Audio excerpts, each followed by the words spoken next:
गृह राज्य मंत्री जवाहर सिंह बेढम का आज जन्मदिन है। इस खास मौके पर जवाहर सिंह बेढम ने फर्स्ट इंडिया न्यूज के ऑफिस में अपना बर्थडे सेलिब्रेट किया। फर्स्ट इंडिया के सीईओ एवं मैनेजिंग एडिटर पवन अरोड़ा ने जवाहर सिंह बेढम को जन्मदिन की शुभकामनाएं दी और फर्स्ट इंडिया न्यूज के ऑफिस में केक काटकर सेलिब्रेट किया गया। फर्स्ट इंडिया परिवार के सदस्यों ने मंत्री जवाहर सिंह बेढम को जन्मदिन की बधाई दी, तो वहीं जन्मदिन सेलिब्रेट करने के लिए जवाहर सिंह बेढम ने फर्स्ट इंडिया का आभार जताया और फर्स्ट इंडिया न्यूज की कार्यप्रणाली की तारीफ की। इस मौके पर फर्स्ट इंडिया के सीनियर एडिटर जिनेंद्र सिंह शेखावत और फर्स्ट इंडिया परिवार के सदस्य मौजूद रहे।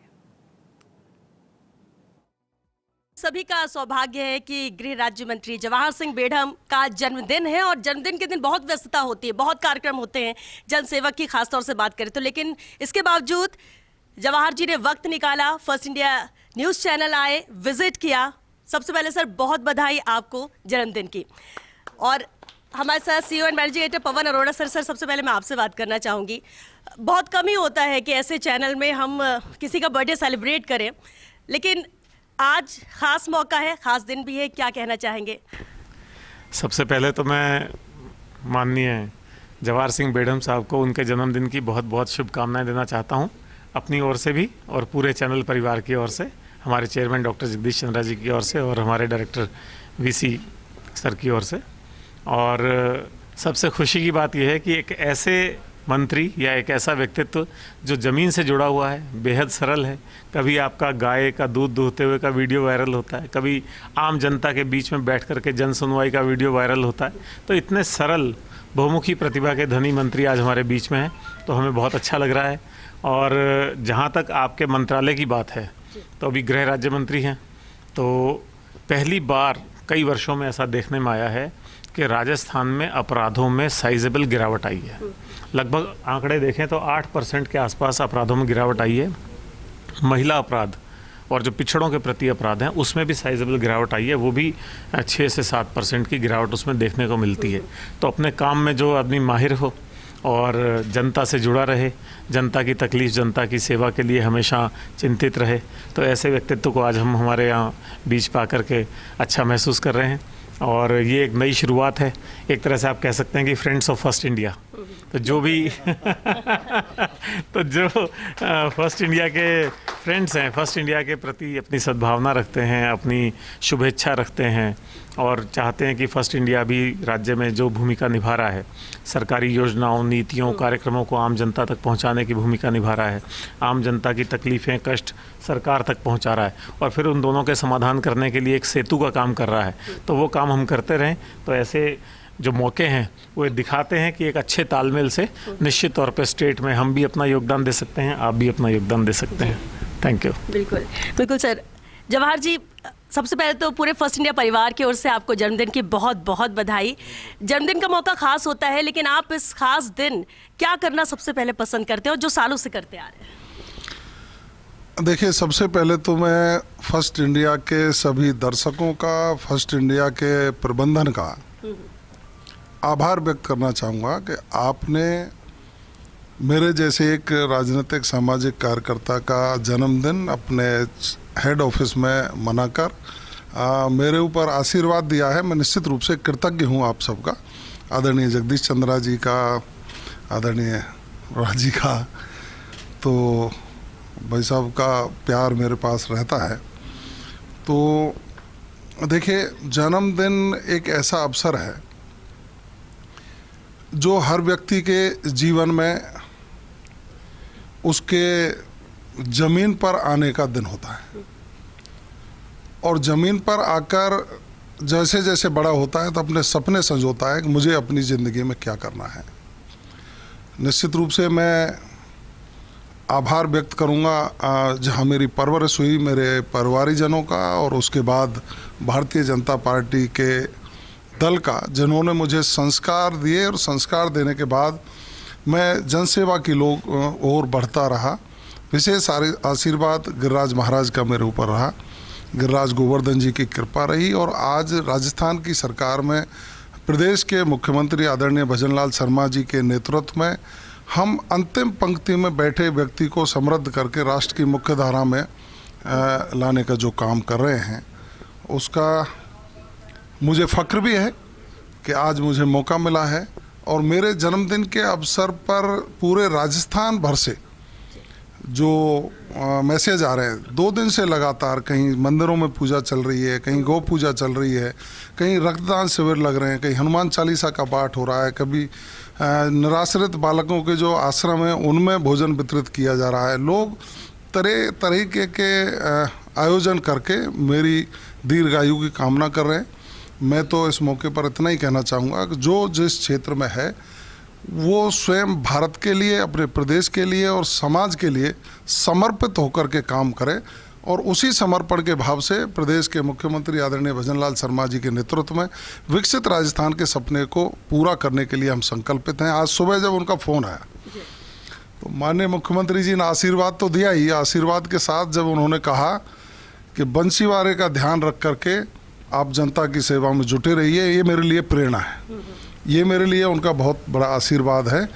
और मैं ईश्वर से प्रार्थना करता हूँ कि मुझे स्वस्थ रखते हुए मेरे ऊपर आशीर्वाद बना के रखे, जिससे मैं आम जन की सेवा कर सकूँ। जवाहर जी, क्योंकि बंसीवाले का जिक्र मुख्यमंत्री ने किया, गिरिराज जी पर उनकी भी आस्था है, आपकी भी उतनी ही आस्था है, लेकिन मंत्री बनने के बाद एक पूरी दिनचर्या ही बदल जाती है। लेकिन इसके बावजूद भी कैसे आप उतना ही वक्त निकाल पाते हैं जनसेवा को लेकर? गिरिराज जी की परिक्रमा की बात कर लें या फिर दूसरे धार्मिक कार्यक्रम आयोजनों। देखिए, ये एक जीवन का अपने आप में शैली है। जो व्यक्ति अपने आप को रिजर्व रखना चाहता है रिजर्व हो जाता है, और जो व्यक्ति ये समझता है कि मुझे जनता के बीच में रहते हुए वो सारे काम निपटाने हैं, जो एक मानव जीवन में समर्पण के सेवा के लिए आवश्यक हैं, तो दर्शन करना, पूजा करना, गाय को रोटी खिलाना, गरीब के साथ खड़ा होकर के उसकी समस्या का समाधान करना, ये मेरी दिनचर्या है, मेरी जीवन शैली है। और जब तक मैं आपको ये कहूँ कि 100-200 लोग में जब कुछ भी नहीं था तब भी मिल नहीं लेते थे, तो मैं ये समझता था कि यार कहीं कोई गलती तो नहीं हो गई, लोग आ नहीं रहे हैं। और आज जब पूरे राजस्थान के व्यक्ति हजारों की संख्या में रोजाना मेरे से मिलते हैं, तो मैं यही समझता हूँ कि गिरिराज जी की कृपा है, मुझे इसी निमित्त बनाया है कि मैं हर ज़रूरतमंद की सेवा कर सकूँ और सेवा के साथ उनके समाधान कर सकूँ। इसलिए मैंने इस धरती पर जन्म लिया है, तो जब तक मैं हूँ तब तक इसको अनवरत रूप से करता रहूं, ऐसी ईश्वर से मेरी ये कोशिश सबकी रहती है। लेकिन जवाहर जी, एक बात अलग जो पाई, समस्या का समाधान आप करते हैं और लंबी लाइन रहती, कतार रहती जन सुनवाई के लिए, आमजन के, वो इसलिए भी जुड़े रहते हैं कि अपने बीच के आप लगते हैं, देशी ठाट में नजर आते हैं और आप तक पहुंच सबकी है। लेकिन ये पहले जलपान फिर समस्या का समाधान, ये आइडिया कहाँ से और कब से ऐसे, और आपको क्यों लगा कि ये जरूरी है? राजस्थान का एक स्लोगन आपने पढ़ा होगा, पधारो हमारे देश। और हमारी सनातन संस्कृति का जो एक स्लोगन है, अतिथि देवो भव, उन दोनों को आत्मसात करके मैं अपनी दिनचर्या शुरू करता हूँ। मेरे स्वभाव में है कि अतिथि जो घर पे आया है, चाहे वो समस्या लेकर के आया है, वो भी अतिथि है।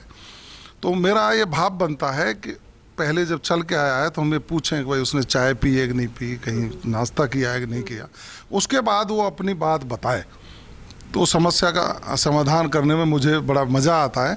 हम जब गांव में जाते हैं तो गांव का गरीब व्यक्ति, भले ही उसकी टूटी खाट है, उस पर नई दरी निकाल के लाता है, वो हमको उस पर बिठाता है, फिर घर में जो अच्छे से अच्छा उसके पास रखा है, दाख, मनक्का, किशमिश, उनको प्लेट में लेकर के हमारे सामने आता है, ये कहता है भाई ये जनप्रतिनिधि आए हैं।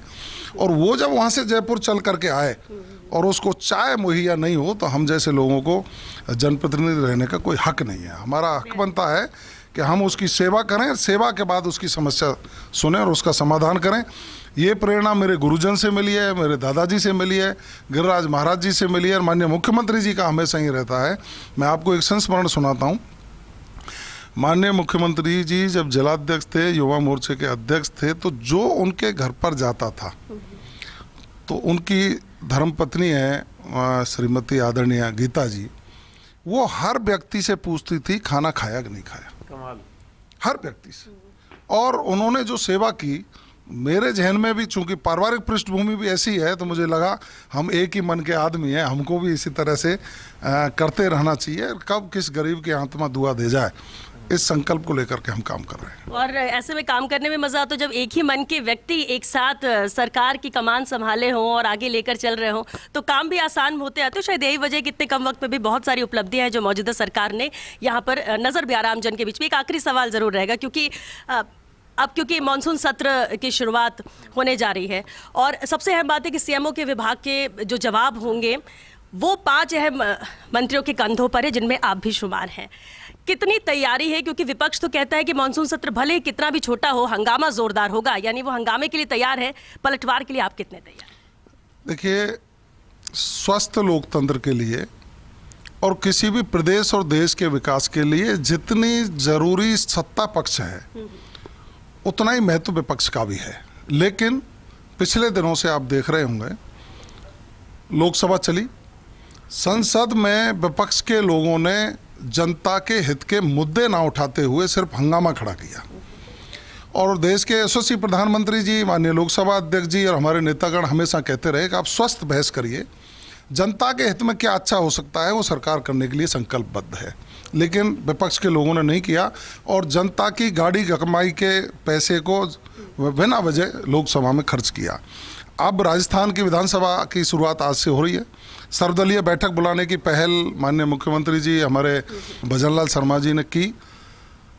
आज सदन शुरू होगा। मैं तो विपक्ष के साथियों से यही कहना चाहूँगा कि राजस्थान की सरकार ने 1.5 वर्ष में इतने काम किए हैं कि आप 5 वर्ष में नहीं कर पाए। 5 साल बनाम 1.5 वर्ष का एक बड़े तरीके से चैनल्स में और प्रिंट मीडिया में भी चल रहा है। यदि उसमें भी आपको और सुझावात्मक कोई विचार रखने हैं तो आप सदन में खड़े होकर के राजस्थान की जनता के हित में सुझाव रखिए। माननीय मुख्यमंत्री जी उन सबको पूरा करने का काम करेंगे। आज पानी की समस्या का समाधान हो रहा है, बिजली की समस्या का समाधान हो रहा है, बेरोजगारी की समस्या का समाधान हो रहा है, किसान को प्रधानमंत्री किसान समृद्धि मिल रही है, महिलाओं की सुरक्षा की ओर हम मजबूती से बढ़े हैं, दलित अत्याचार में कमी आई है। राजस्थान सुखी राजस्थान है। राइजिंग राजस्थान के 35 लाख करोड़ के एमओयू करके 4 लाख करोड़ से ज़्यादा के एमओयू हम धरातल पर लेकर के आए हैं। आप आइए ना, स्वस्थ बहस करिए।